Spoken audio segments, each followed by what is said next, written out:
Bienvenue dans À fleur de soie, un podcast qui vous invite à ralentir vraiment, à sortir du bruit, de l'urgence, des rôles et des jugements. Bienvenue dans cette parenthèse hors du temps, un espace pour ressentir, respirer et laisser les choses se déposer. Je suis Ophélie, psychologue et cofondatrice d'Apepsenco. Au quotidien, dans mon travail, j'accompagne des personnes au plus près de ce qu'elles traversent. Et ce que je vois chaque jour, ce sont des individus profondément puissants. Des personnes capables de traverser, de surmonter des tempêtes, des tornades, des tsunamis, et qui souvent, sans même le mesurer, portent en elles des ressources extraordinaires. À ce micro, j'ai envie de faire entendre cela. Ici, nous allons donc parler de santé mentale et surtout des ressources que chacun crée, invente, saisit ou encore transforme pour s'ajuster, se retrouver et même parfois renaître.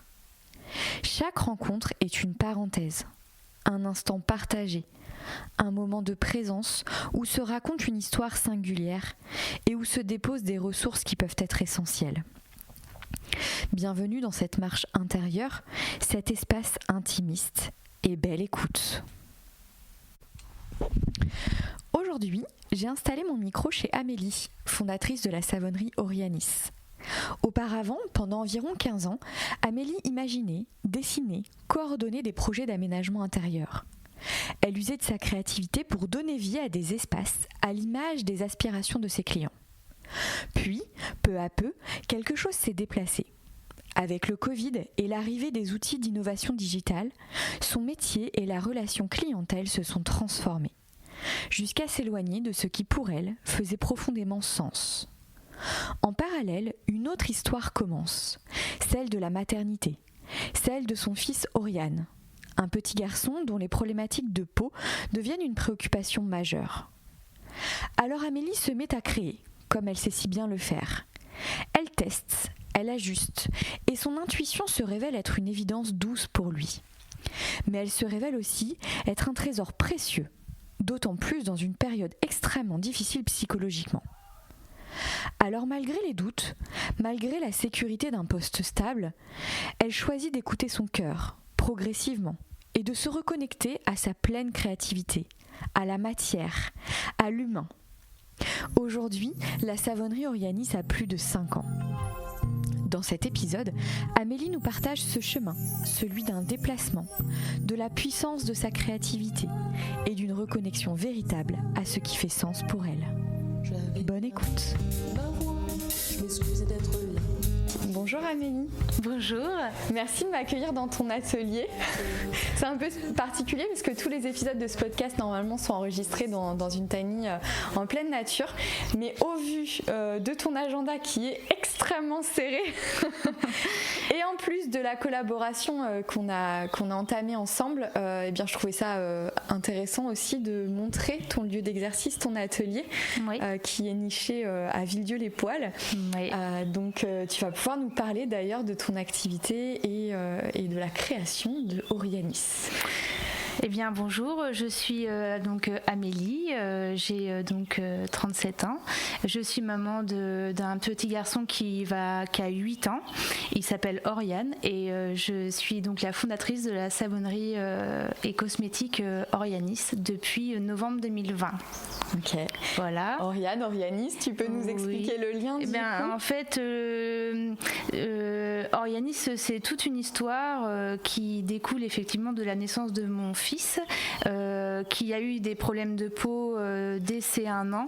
Il avait une peau atopique assez vraiment très très fragile et donc en fait en tant que maman, suite à plein de choses dans ma vie, j'ai décidé donc et aussi des petits soucis pour trouver des produits qui pouvaient le soulager. J'ai décidé donc de faire mes petites recettes à moi, comme des petites recettes de mamie, quoi. Ouais. Et ça a marché en fait. Le premier savon que j'ai formulé pour lui, que j'ai fait pour lui, ça a été assez révélateur. En l'espace de 3 jours, il n'y avait plus rien. Donc du coup, ça a été un petit peu l'élément déclencheur qui a fait que tout a été bouleversé dans ma vie par rapport à ce que je faisais avant, qui n'a aucun rapport, rien à voir non plus. Enfin, voilà, mais c'est une belle aventure. Et du coup, si t'es ok, on va revenir un petit peu sur qu'est-ce que tu as fait, comme métier, comme job avant d'en arriver là. Oui. Alors le point commun peut-être qu'on peut retrouver quand même entre les deux, c'est la créativité. Oui. Mais tu vas pouvoir nous parler parce que tu dis effectivement la bascule, c'est quand même qu'effectivement ça a vraiment été oui.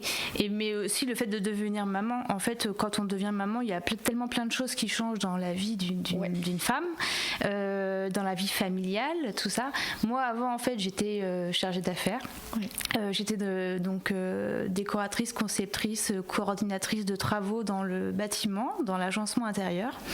Et j'adorais mon métier. Hein. J'étais vraiment très, très passionnée. J'adorais ça. Je suis à la base quelqu'un de très créatif. Je me nourris de ça, je vis de ça et ça m'anime énormément. Et donc, c'est ce qui me rend heureuse.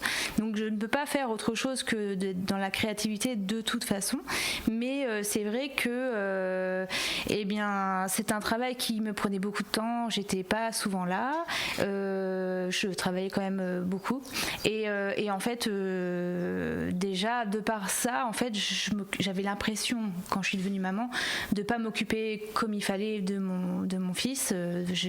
J'étais pas beaucoup là et donc quand il a commencé à avoir tous ces problèmes et tout, j'ai acheté parce que voilà, j'avais un confort de vie, j'ai acheté ce qu'on me disait d'acheter, hein, donc des crèmes de grandes marques, tout ça, et en fin de compte, ça marchait pas forcément, c'était pas du tout efficace. Il y avait certaines qui étaient un peu mieux, mais vraiment c'était pas voilà quoi.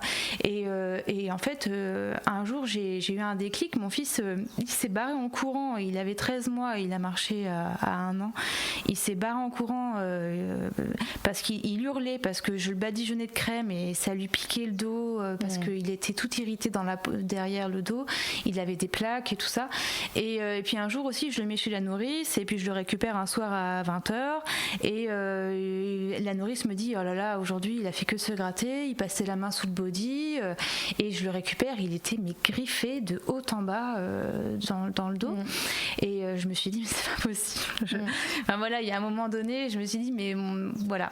Et donc en fait, c'est comme ça que ça faisait 15 ans que je faisais le métier que je faisais. J'adorais mon métier, mais quand on devient maman, c'est ce que je dis, tout change dans la vie. Et je suis rentrée dans un cercle un peu compliqué où je me suis remise en question. J'ai aussi un peu perdu confiance en moi. On était en pleine période Covid. Je pouvais plus bosser comme je voulais parce qu'on devait respecter des normes, des critères sanitaires, tout ça. Enfin, ça a été un peu compliqué et j'ai cru que ça allait jamais revenir. Donc j'ai fait un peu de la déprime et je me suis rendu compte aussi que j'étais en épuisement professionnel. J'avais fait le tour de ce que j'avais à faire, je pense. J'ai tout fait dans le métier que je faisais vraiment. Et en fin de compte, le fait de faire ça pour mon fils, ça m'a permis déjà, moi, en tant que mère, d'avoir l'impression de faire quelque chose de bien pour mon fils déjà. Et puis après, quand je me suis rendu compte que ça lui faisait beaucoup de bien, on a tous un peu essayé dans la famille, tout ça, mes parents, mon mari, mes meilleurs amis. Fait les testeurs. Mes meilleurs amis ont fait les cobayes. Et en fait, tout le monde m'a dit mais c'est génial et tout. Enfin bref. Puis en fait, de fil en aiguille, je me suis pas rendu compte, mais en 1 an, mon échappatoire du week-end, c'était ça, c'était de faire mes petits trucs pour moi, pour me faire du bien, parce que c'était pas trop la forme. Voilà, je me remettais en question. C'était peut-être un peu la crise de la trentaine, on va dire, puisque ça fait voilà. Et puis en fin de compte, un jour, je me suis dit mais c'est fou, en fait, ça se trouve ce petit carnet là avec toutes les recettes, avec toutes les formules, ça se trouve c'est un petit trésor. Pourquoi j'essaie pas de créer un truc à moi, quoi. un vrai projet qui a un vrai sens déjà pour tout, pour la planète, pour moi en tant que mère, pour les autres, puisque si ça peut faire du bien à d'autres. En fait, après, je me suis dit, si ça peut faire du bien à d'autres enfants, à d'autres mamans.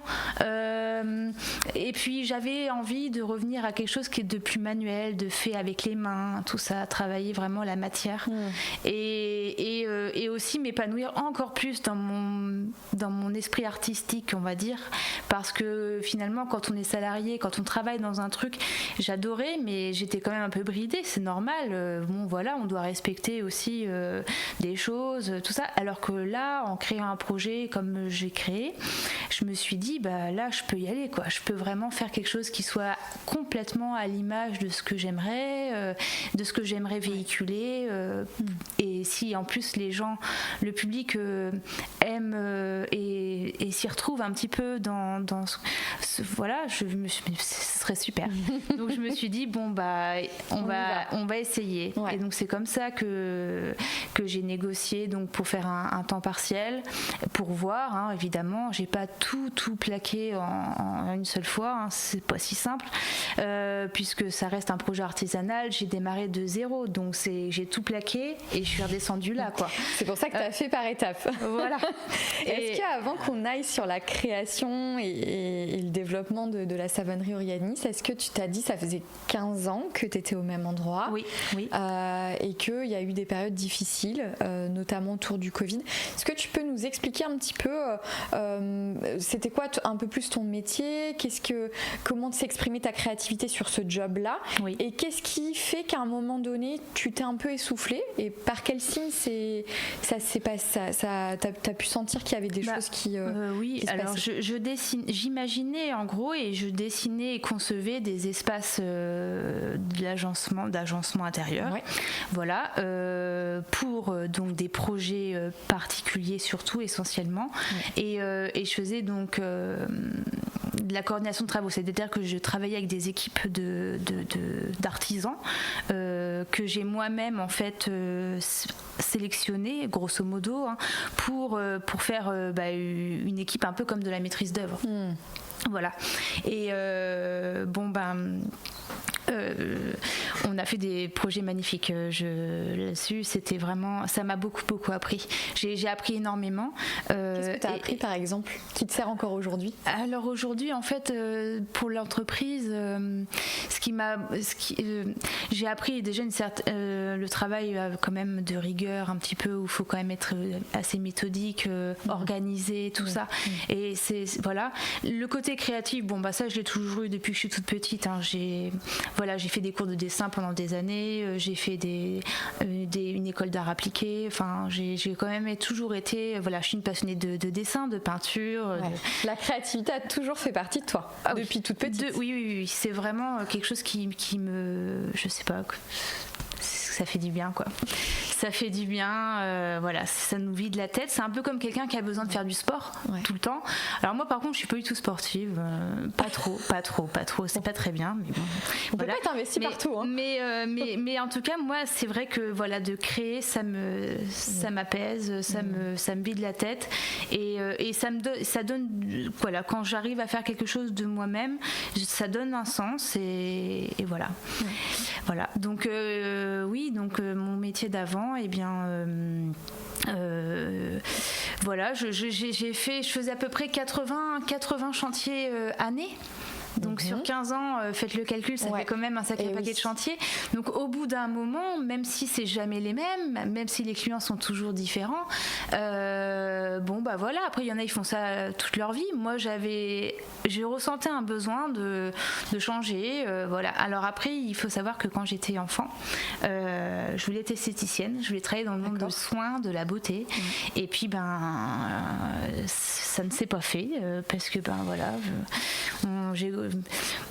j'ai été un peu orientée, quand on est jeune, ado, on nous dit ce serait bien que tu fasses plutôt ça. Enfin, bref, j'ai un peu suivi le mouvement qu'on voulait que je suive, et puis en fait, quand j'ai pété ce câble là, je suis revenue un peu à mes premières idées de quand j'étais jeune, quoi. Ouais. Très jeune. Et donc du coup, effectivement, ça fait plusieurs fois que tu dis que la période Covid a été difficile, qu'il y a eu de la dépression, de l'épuisement, et là tu redis j'ai pété un câble. Qu'est-ce qui s'est passé en fait? C'est un tout, hein, c'est le fait de... Il y a eu l'épuisement, en même temps je suis devenue maman, mon fils a eu des problèmes. Donc en fait, si tu veux, tu mets tout sur la table et puis tu dis non, je vais pas arrêter parce que non, je peux pas. J'ai un confort de vie, ça fait 15 ans, je fais partie des murs, voilà, je peux pas.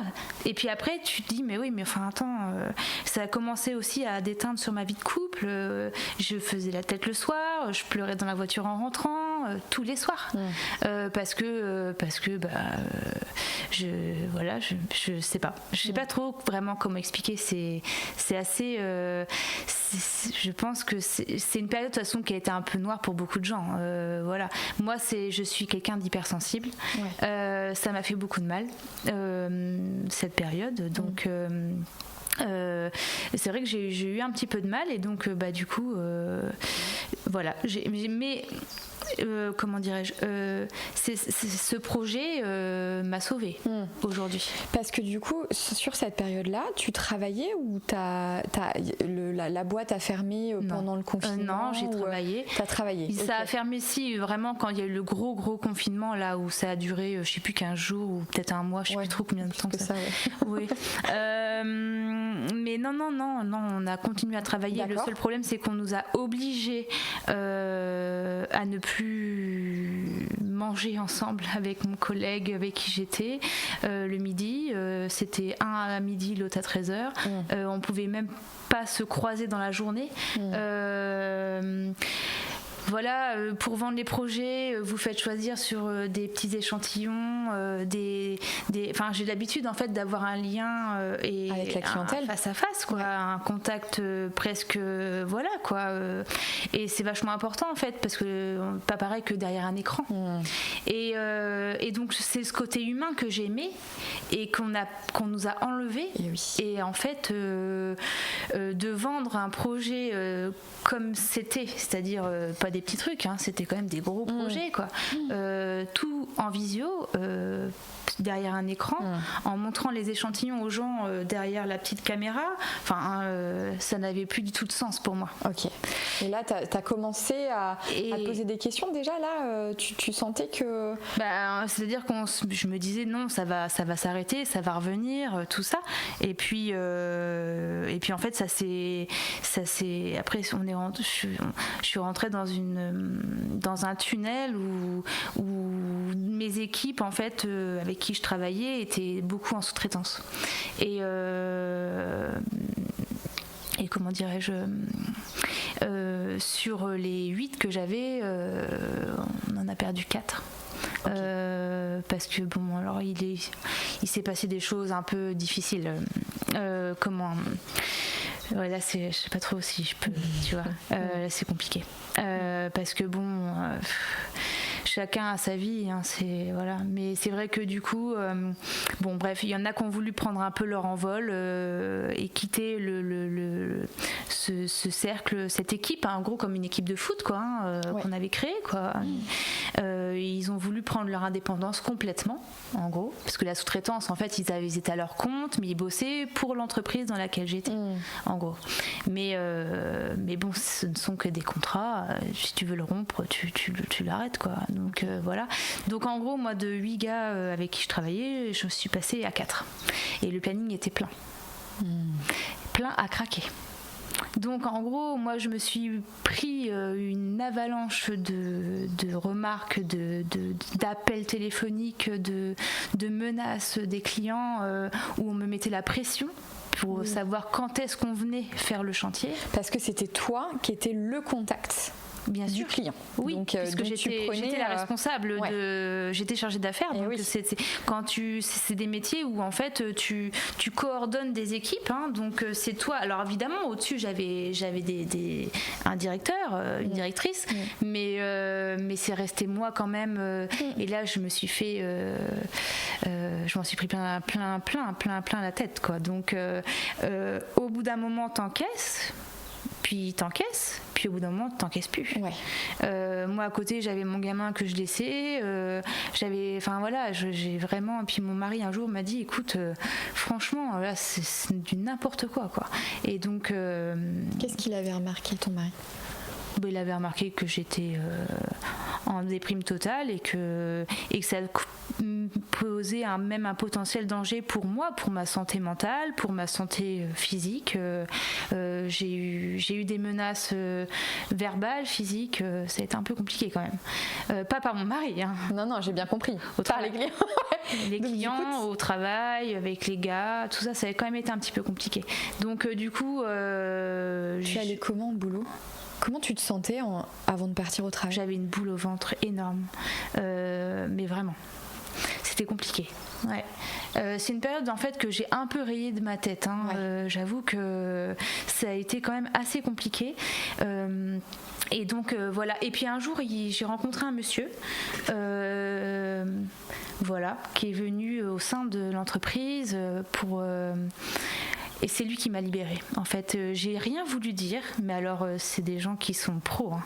Je voulais pas du tout être transparente et parler de mon mal-être en gros en interne, puisque je me disais que c'était qu'une passe, que ça arrivait sûrement à tout le monde, c'était peut-être la crise de la trentaine, tout ça, je sais pas, ou c'était moi qui avait un souci quoi. Des fois tu te dis c'est toi quoi qui a un problème. Tu te remets en question comme tu l'as dit à un moment donné. J'ai perdu confiance en moi complètement. D'accord. Je me suis dit c'est moi qui ai un souci et tout, et puis même ma famille ils savaient pas trop quoi, hein, parce qu'ils me disaient quand même tu vas pas tout arrêter, t'as quand même un bon poste, t'as quand même ta maison à payer, la bagnole, tout ça, on a des charges quoi. Donc du coup tu te dis non, puis le lendemain tu te dis on y retourne et puis en fait à un moment donné ton corps il veut plus quoi. Et il t'a dit quoi ton corps? Est-ce que tu te souviens ce qui s'est passé physiquement? Comment cette période avait des répercussions en fait j'ai eu des gros problèmes de dos qui sont arrivés. J'avais des blocages dans le dos, dans le bas du dos, très très mal au dos, comme si il y avait des nœuds. Et puis c'est ce fameux monsieur que je ne connais pas, je connais ni son nom, je me rappelle plus, mais j'ai rencontré un monsieur qui lui a réussi à poser les mots, le regard à l'endroit où vraiment ça saignait quoi en gros, hein. Et quand il a touché ça, je me suis effondrée sur la table. Et il m'a dit écoutez, il faut absolument que vous en parliez, c'est important pour vous libérer de ça. Et donc voilà. Et donc à partir de ce moment-là, en fait, où quelqu'un que je connaissais pas, parce que quand c'est votre famille, c'est pas pareil. Vos amis, c'était vraiment quelqu'un qui me connaissait pas du tout et qui a su voir et qui a senti que j'étais très très très mal. Et il m'a dit il faut vous libérer de ça, c'est très important. Vous êtes jeune, c'est pas grave. Faut allez-y, n'ayez pas peur. Il faut en parler. Et donc c'est comme ça que finalement j'ai compris. En rentrant le soir, j'ai dit ok. Vas-y, je fais le projet que j'avais en tête. Oui, parce que et on y va à fond. Il y avait déjà parce que j'avais le projet qui était là. Oui, j'avais commencé à temps partiel pour voir un peu si c'était viable, si ça pouvait marcher. Et en fait, c'est parti tout de suite, hein, assez rapidement. Donc plus les mois passaient, j'ai fait ça pendant 1 an. Plus les mois passaient, en fait, plus mon chiffre d'affaires augmentait, plus j'avais des retours positifs, plus on me disait mais c'est génial, continue. Alors quand les gens te disent tout le temps continue, vas-y, ça m'a redonné confiance un peu. Oui, enfin ça m'a redonné du courage, effectivement, pour me relever et pour me penser en fait un peu. Et cette rencontre, cet homme dont tu dis que tu rencontres dans le milieu du travail, est-ce que tu étais déjà passée à mi-temps ou tu le rencontres avant de passer à mi-temps? Non, j'étais déjà passée à mi-temps. T'étais déjà passée à mi-temps. Donc j'avais déjà passé un cap, mais parce que beaucoup de gens, c'était même mes directeurs, s'étaient rendu compte qu'il y avait un souci et pensaient qu'en fait en faisant ça aurait été un échappatoire. seulement pour que j'aille mieux au boulot. D'accord. Mais en fin de compte, c'est pas ce qui s'est passé vraiment. C'est-à-dire qu'on a pensé que en pensant l'appeler du problème que j'avais au travail, et en faisant ça, ça allait m'épanouir, et que tac, ça allait réparer cette partie au travail et revenir comme avant, quoi. Et en fait, pas du tout. Ça m'a complètement fait comprendre que c'est plus ça que je voulais, que c'était ça que je voulais. Ouais. Est-ce que tu as l'impression d'être dissociée entre les jours où tu devais aller au boulot et les jours où tu travaillais plutôt sur la savonnerie qui débutait? Est-ce que tu as l'impression que finalement tu étais presque deux personnes avec deux énergies différentes? Oui. Ouais, complètement, ça c'est vrai. Alors après, c'était des journées très compliquées, puisque quand on crée un projet comme ça, c'est tellement réglementé, puis je suis tellement passée du coq à l'âne, on va dire, que j'ai dû tout réapprendre, j'ai dû me reformer, j'ai dû reconstruire un projet, une image de marque, tout ça.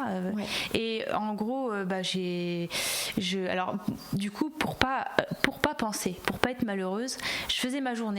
Je rentrais, je bossais Orianis. D'accord. Jusqu'à minuit le soir, tous les soirs. Pendant 3 ans. Mon premier savon, j'ai pu le vendre que alors ça, c'était avant d'être à mi-temps. Oui, voilà. Ouais, donc tu faisais ta journée de travail. Oui. En plus, tu disais que même pendant les vacances, je travaillais ça. Ça me faisait tellement de bien, en fait, d'avoir peut-être un projet à côté pour me sauver s'il y avait un souci. Okay. Mais comme le souci s'est agrandi, du coup, plus ça allait et plus je travaillais, puisque plus je me disais que ça allait arriver. Voilà, un peu. Ouais. Donc tu faisais quand même des sacrées journées. En termes d'amplitude horaire, entre le boulot où déjà tu disais que c'était déjà un boulot qui était très prenant au niveau de la Oui, mais après quand je me suis mis à temps partiel, du coup j'avais plus de temps. Oui. Donc là je travaillais que le matin, et l'après-midi c'était Orianis, et le soir. Okay. Et le soir. Ouais. Comment t'as parlé de maternité tout à l'heure, comment tu as réussi à... Enfin d'ailleurs c'était une période compliquée, tu nous l'as dit, sur l'association entre maternité et vie pro, où en plus tu avais un job quand même très prenant. Qu'est-ce que tu as vécu à ce moment-là, au moment où tu deviens maman et en plus tu dois déjà j'ai assez vite compris que j'aurais peut-être qu'un seul enfant, donc je me suis dit, si j'en ai qu'un seul, je veux le voir grandir, je veux en profiter parce que ça a grandi tellement vite, et oui, je crois que c'est ça, c'est l'instinct maternel. Je sais pas, je suis fan j'adore mon fils, il est, enfin, je sais pas comment expliquer, c'est une relation tellement fusionnelle, ça m'a happée, il y avait plus du tout de, enfin, je m'en fichais, en fait, c'était d'abord lui, vraiment c'était d'abord lui, et donc du coup je pensais pouvoir réussir, et puis je me suis vite rendu compte que, alors je travaille toujours autant, mais c'est différent. J'ai réussi à créer Orianis dans ma maison, enfin, c'est-à-dire qu'en gros on avait une maison avant, mais on a tout vendu, une maison qu'on avait retapée entièrement pendant 3 ans, flambant neuve, enfin flambant réparé, flambant. Et puis mon mari me dit, écoute, comment tu vas faire si tu veux recevoir du public un petit peu, si tu vas avoir un laboratoire de fabrication, tout ça. J'ai dit, écoute, je sais pas, comment on peut faire, on va acheter, on va agrandir. Non, en fait on pouvait pas vraiment, donc on a décidé de tout vendre. Donc en fait on a tout changé. Et ça, vous prenez cette décision quand? Parce que tu parlais du mi-temps.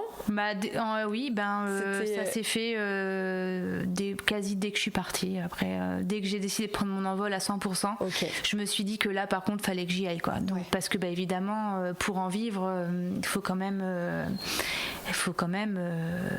vendre, hein. Faut écouler des produits. Donc, c'est pas si simple en fait. Hein. Quand on en parle, ça paraît simple, mais c'est pas si simple.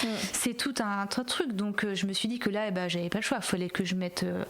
Et puis, je voulais pas faire un emprunt à la banque, tout ça, gros emprunt, parce que ça m'a demandé beaucoup d'investissement.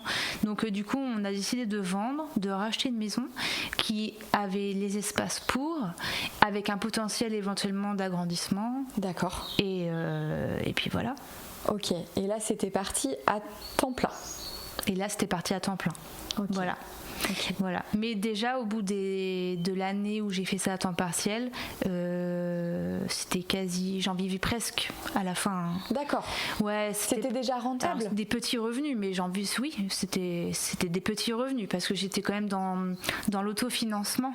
Donc en gros, mes formules sont très onéreuses à valider, l'équipement, le stock, tout ça, c'est de l'argent. Donc il a quand même fallu que tout ce que je gagnais en fait finalement entre les revenus que j'avais et les revenus de la savonnerie, finalement je me servais que des revenus que j'avais, et les revenus de la savonnerie me servaient à investir.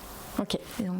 Donc tu réinjectais en fait, dès que tu générais du profit, tu réinjectais pour justement continuer à faire développer la savonnerie. Oui, c'est comme ça que ça s'est fait. Pendant au moins tout ton mi-temps, quoi. Au moins. Ça s'est fait pendant jusqu'à encore l'année dernière. Bah oui. Ça a duré au moins 5-6 ans. C'est un gros investissement. Après, il y a des entreprises où c'est des investissements beaucoup plus conséquents. Mais pour de l'artisanat, ça reste un investissement important. Donc, du coup, j'avais pas trop le choix. J'avais pas forcément de sous de côté, énormément en tout cas. Donc, un peu, mais pas beaucoup. Donc, voilà, j'ai décidé de tout mettre de mon côté pour que ça fonctionne, hein, évidemment. Voilà. Tu disais tout à l'heure que c'est vrai qu'en même temps l'entourage pouvait te dire t'as un bon poste, le quitte pas.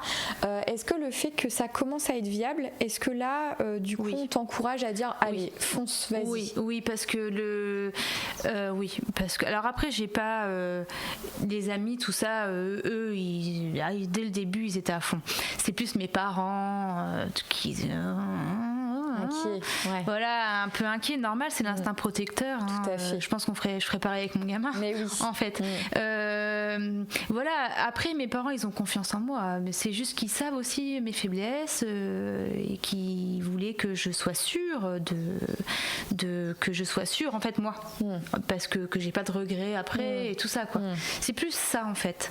Sinon ils savaient que j'étais capable, mais c'était plus qu'ils voulaient que moi je sois sûre de mon choix, de ta décision. Et aujourd'hui je regrette pas du tout, mais vraiment pas. Non, ça m'a sauvée, vraiment je le dis. Ça t'a sauvée, c'est fort. Ah oui, c'est carrément ça. Au début j'ai pensé voir quelqu'un pour m'aider, être suivie par quelqu'un et tout ça. J'ai jamais pris de médicaments, j'ai jamais vu quelqu'un. C'est vraiment Orianis qui m'a sauvée, puisque je savais que, comme tu disais tout à l'heure, est-ce que tu as un objet, est-ce que tu as quelque chose qui te fait du bien? Moi, ce qui me fait du bien, c'est la créativité. Donc du moment que je peux créer, imaginer, faire des choses, ça va. Ouais, ça te le jour où je crée plus, c'est qu'il y a un problème. C'est que ça va vraiment pas. Après, je sais pas comment expliquer. Oui, c'est quand on va vraiment très bien, parfaitement bien. En fait, je pense qu'il y a quand même un certain mal-être intérieur, comme plein de gens. J'ai quand même on a tous des un passif, des choses. Donc finalement, être créatif, c'est, on le dit souvent, c'est un petit peu, comment dire. Je sais pas, faut que tu m'aides. La créativité, c'est une solution aussi pour sortir ou pour extérioriser son mal-être. C'est ça, oui, voilà. C'est un peu comme les gens qui chantent ou les gens qui ont besoin de... C'est un échappatoire. C'est un moyen d'expression. Ouais. C'est un moyen d'expression, voilà, c'est ça les mots. Voilà. Ouais. Donc même, justement, au contraire, tu dirais que quand ça va pas, quand tu te sens un peu plus... Je suis créative aussi. Hein. Oui, est-ce que justement c'est encore plus là que tu as besoin d'aller dans la créativité ? Oui, aussi, oui. C'est juste que ça va pas forcément être les mêmes choses, voilà. Mais oui. Ouais, c'est vrai que c'est un peu ça. Ouais. Quand tu es sur les derniers moments là dans ton activité de salarié, est-ce que tu sens quand même que tu n'es plus autant créatif dans les projets parce que ça va pas, ou tu gardes toujours cette flamme et tu arrives toujours à proposer tes projets non, parce que là c'était devenu tellement noir que non, j'avais plus envie, parce que j'avais trouvé autre chose. Et oui, en fait. Oui, il y en a les savons. Non mais est-ce que tu montes les savons? Mais oui, mais non, mais ouais, voilà, les savons. C'est parce que j'avais trouvé autre chose pour m'épanouir différemment. Parce que ça me faisait pas du mal. Ce que je faisais avant, j'adorais, mais ça a fini par me faire du mal.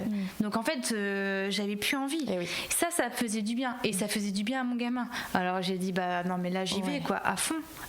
Oui, Voilà. pour le coup, c'était associé en plus à ce que tu pouvais constater sur Oriane, en fait. Oui, on a vraiment eu un avant-après, mais impressionnant.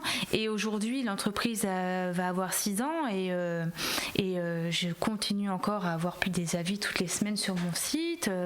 J'ai plein de photos avant-après pour plein de problèmes de peau différents, la coupe rose, l'eczéma, les peaux vraiment, les peaux atopiques, pour l'acné aussi, pour le psoriasis. C'est vraiment. Alors après, ça reste des produits naturels, c'est-à-dire que voilà, on n'est pas.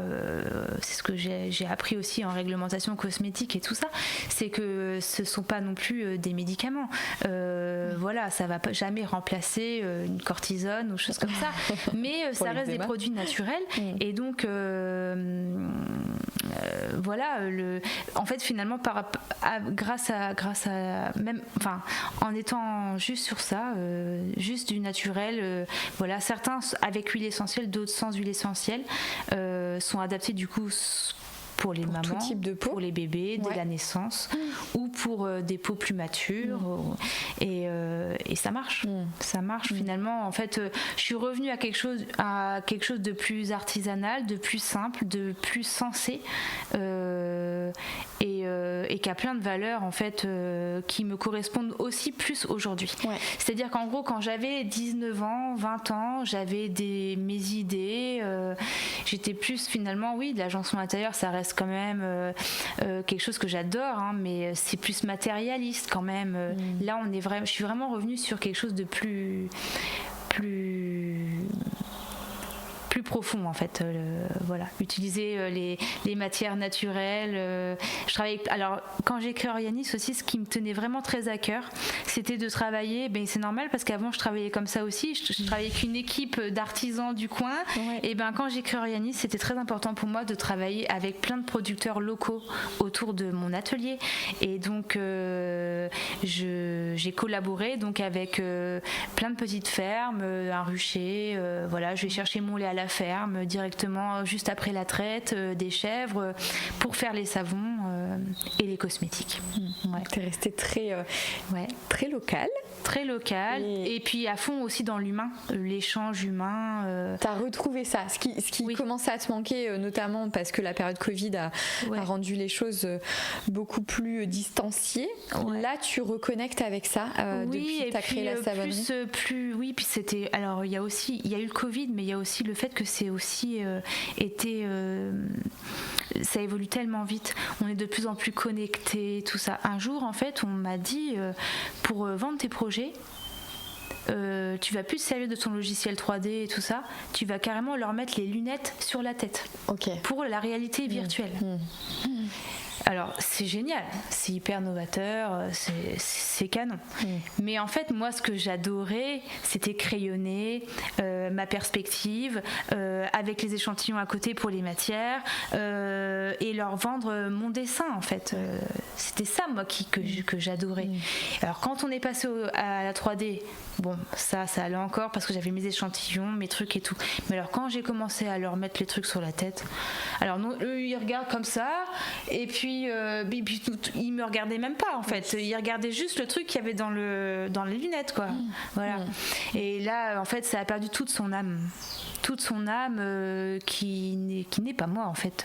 Moi je suis active sur les réseaux, tout ça, c'est vrai, parce que j'aime bien quand même ce côté numérique, créatif et tout ça, mais sinon je suis quand même très très manuelle, quoi. Et il n'y a rien de mieux que je trouve que de reprendre un crayon, un dessin, enfin une feuille de papier, ça a beaucoup plus de valeur pour moi, à mon sens, que du numérique. Puis là, t'es revenu à la fabrication, donc en plus, c'est encore plus travailler la matière, comme tu l'as dit tout à l'heure, c'est très manuel. Ah bah oui, complètement. Et puis, puis c'est comment dire, en fait avant j'avais 10 entre 5 et 10 rendez-vous par jour. T'es derrière un ordi, tu vends, t'imprimes à l'imprimante des feuilles, t'agrafes, tu vends le projet, machin. Là c'est différent, je suis avec les oiseaux derrière. On les entend. Quand je suis au labo, je coupe mes savons à la main, je les range à la main. Alors c'est complètement différent, quoi. Mais j'ai envie tout autant.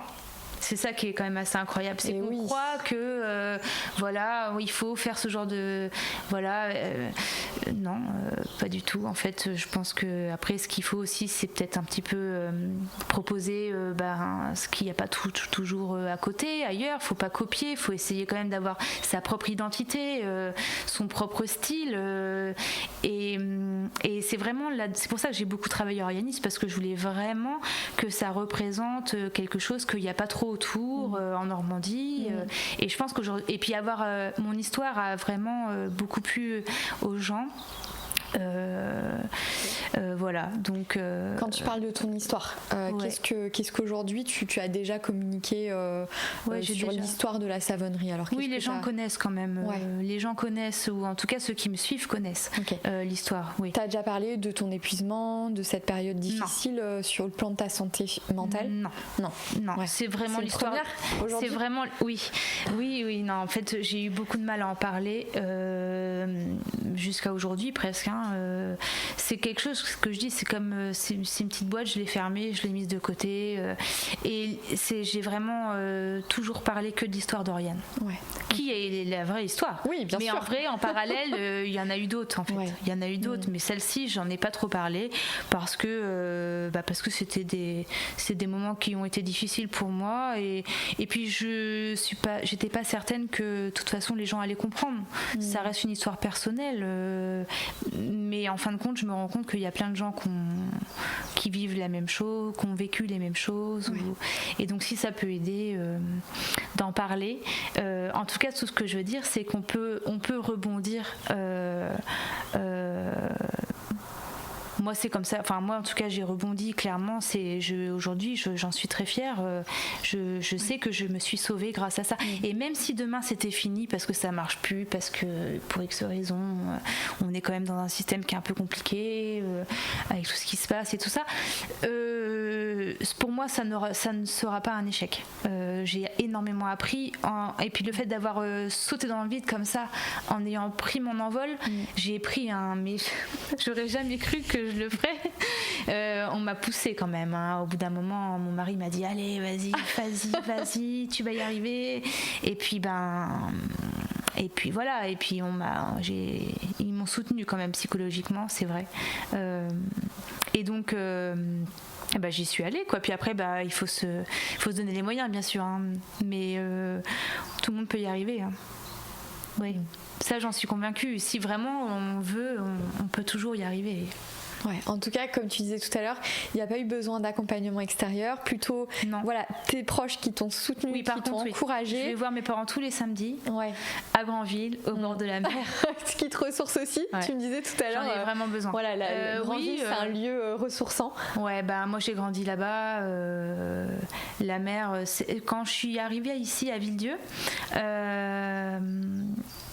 je suis venue pour le travail à la base. Et j'ai tout de suite été accueillie. C'est une ville où je m'y sens vraiment bien. Mais il n'y a rien à faire. La mer, quand on a grandi c'est comme quand je pense qu'on a grandi à la montagne, tout ça, j'ai besoin de voir la mer. Donc j'y vais toutes les semaines, juste pour voir la mer et me ressourcer auprès de ma famille. Mais sinon, je me sens très bien là. Ouais. Je me sens très bien ici à la campagne. Et loin du monde qui va trop vite aussi. Parce que du coup c'est ça aussi. Je suis entrepreneuse, mais je connais quand même mes fragilités. Tout ce qui va trop vite, non. J'ai besoin d'aller à mon rythme. Et quand tu es aussi dans ton atelier, dans ton labo, c'est un espace-temps qui t'est réservé, qui est à toi ou... C'est ma bulle. Ouais, c'est ta bulle. Ah ouais, c'est ma bulle. Et des fois on me dit, est-ce que tu fais des ateliers? Est-ce qu'on pourrait venir? C'est quelque chose auquel j'ai déjà réfléchi.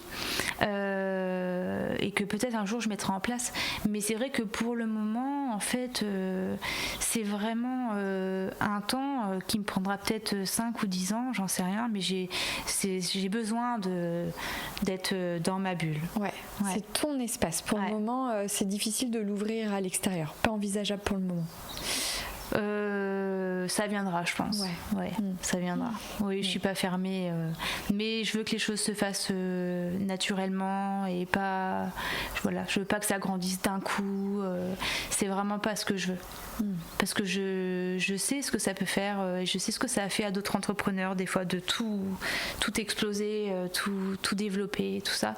Et c'est vraiment quelque chose que je veux pas. Je veux pouvoir maîtriser quand même l'évolution et puis ce que c'est moi qui l'ai créé, donc je veux pouvoir maîtriser. C'est vrai que Et c'est encore important pour toi. Mais oui, mais c'est pas simple. Et t'as le droit. Est-ce que tu peux un peu plus nous parler de ce que tu produis aujourd'hui et de comment on peut peut-être aussi retrouver tes produits? Est-ce que tu peux nous développer encore plus les produits d'Orianis?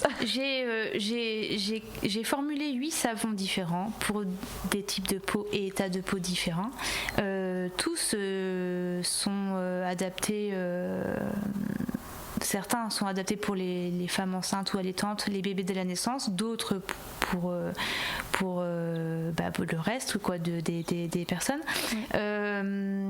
Donc j'ai 8 savons actuellement. Après, ils sont tous un peu dérivés en pain, cordelette, en plus petit, moulés pour les enfants, avec des formes un peu ludiques, ergonomiques. J'ai des petits dinosaures, j'ai des petites licornes qui sont trop mimi. Voilà. Après, j'ai aussi je vais dans l'ordre des sorties de mes formules. Après, j'ai sorti 3 shampoings solides différents avec un après-shampoing démêlant. Et après, j'ai donc toute la partie cosmétique qui donc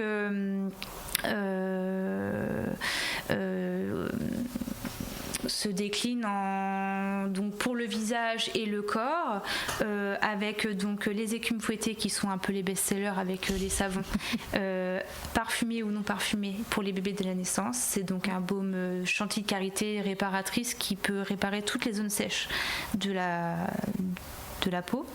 Elle est vraiment très très très très appréciée et elle marche vraiment très très bien. Et puis j'ai aussi du déodorant à l'amande poivrée qui est très efficace, qui marche bien, un baume à lèvres, j'ai des huiles pour le visage et le corps, et j'ai aussi alors je propose aussi des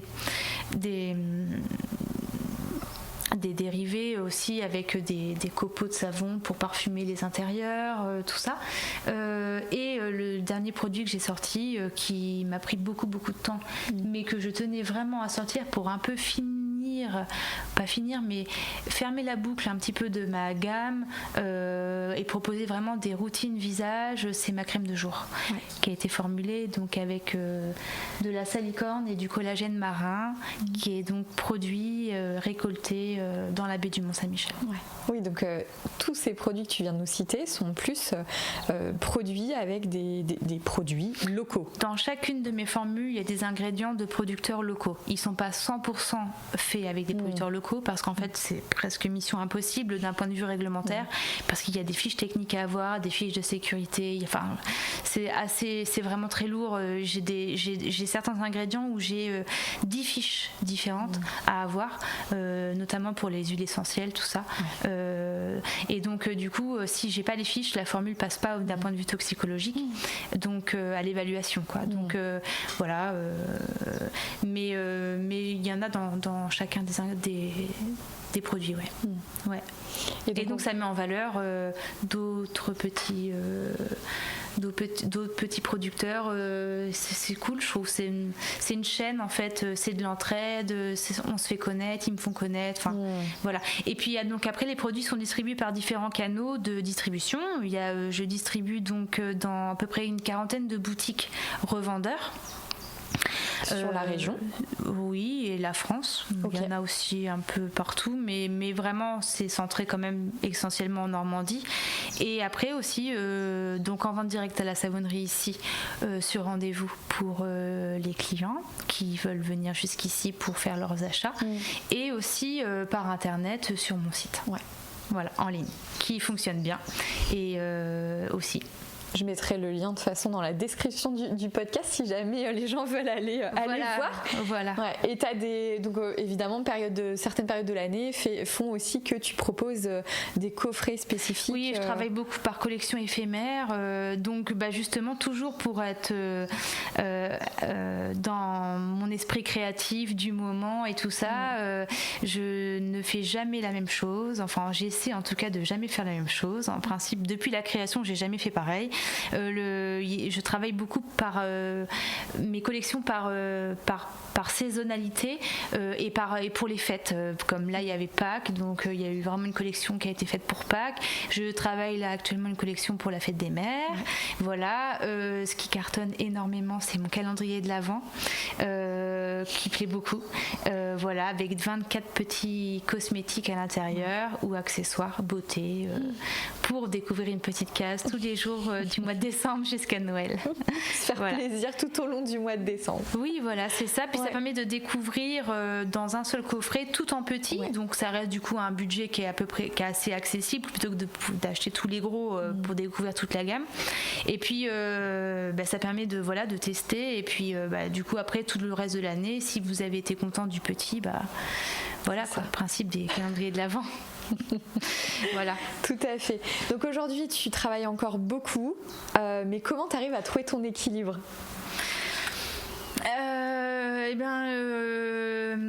C'est un peu plus facile aujourd'hui quand même, parce que quand on est dans la phase vraiment de création, le travail c'est là qu'il est très intense.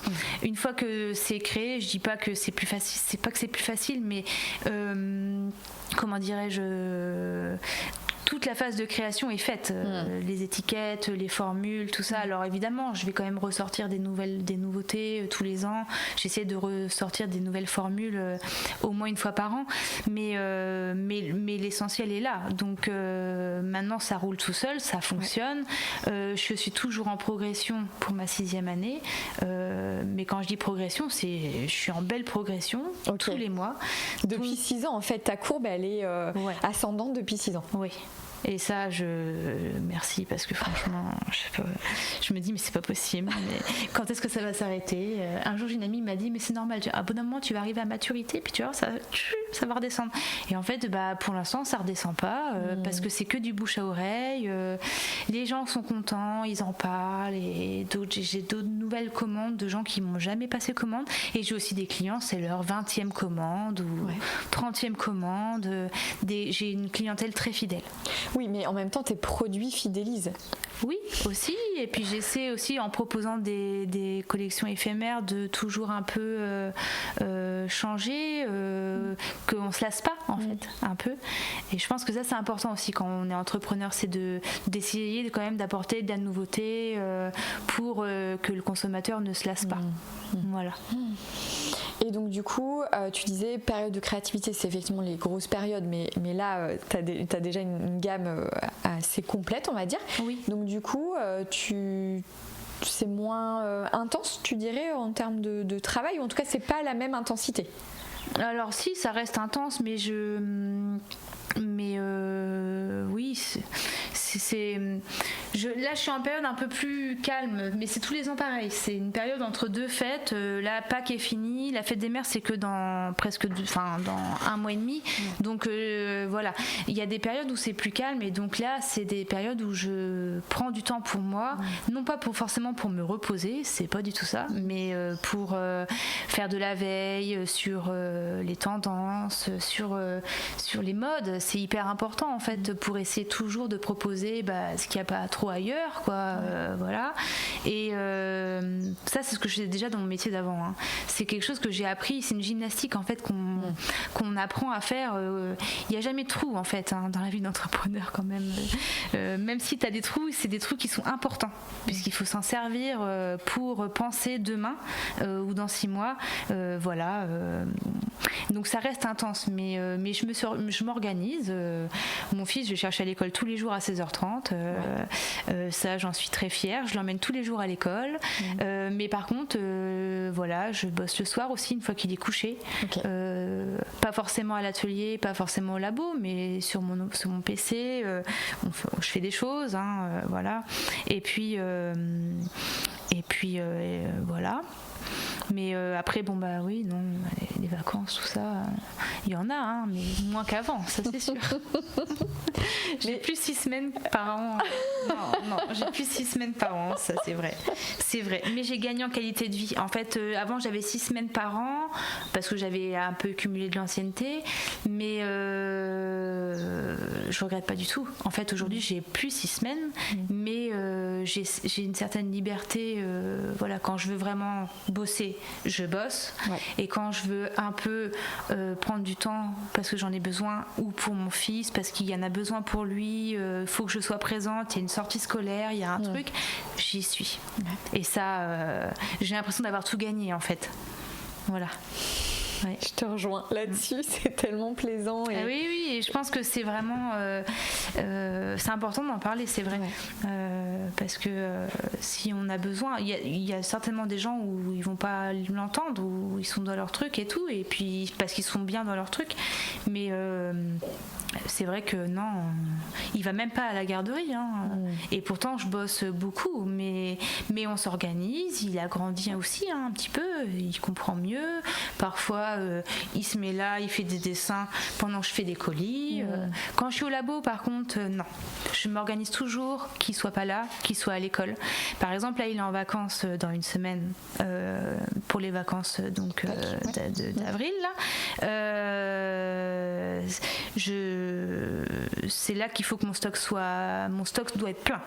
Okay. Parce que comme ça, tu retournes pas au labo. Voilà. Pendant les 15 jours, en fait, à part gros problème où on me passe une commande et on me dévalise tout le stock que j'avais, mais non. Normalement, mon stock est suffisant là pour tenir 15 jours et donc être ici dans la maison, dans l'atelier, pour être disponible s'il a besoin. Et puis voilà. Comment tu vas aujourd'hui ? Bah aujourd'hui, je vais bien. Franchement, oui, je vais vraiment bien. Plus ça va, plus je me dis que j'ai fait le bon choix et j'ai aucun regret, vraiment pas du tout. Merci beaucoup Amélie. Alors du coup moi j'ai la chance de pouvoir proposer les échantillons aux prochaines personnes qui viendront témoigner à ce micro, donc merci beaucoup pour ça.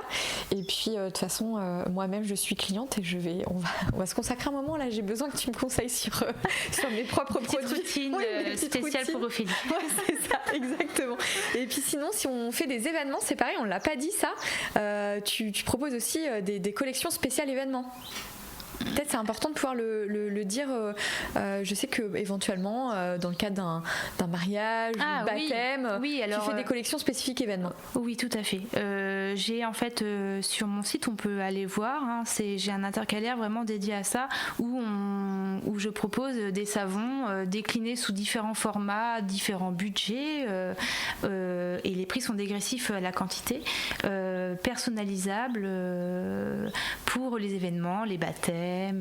Les communions, les mariages, même pour les pros, les inaugurations. Là par exemple, on a inauguré un institut qui vient d'ouvrir et donc ils ont offert ça, des mini-huiles, enfin il y a plein, il faut me demander, et puis après sur l'intercalaire je propose surtout des savons, mais par exemple là je sais il y a eu une inauguration d'un institut bien-être et beauté, et la cliente a souhaité qu'on commandait des mini-huiles pour le visage et le corps, et elle a offert ça à ses clientes.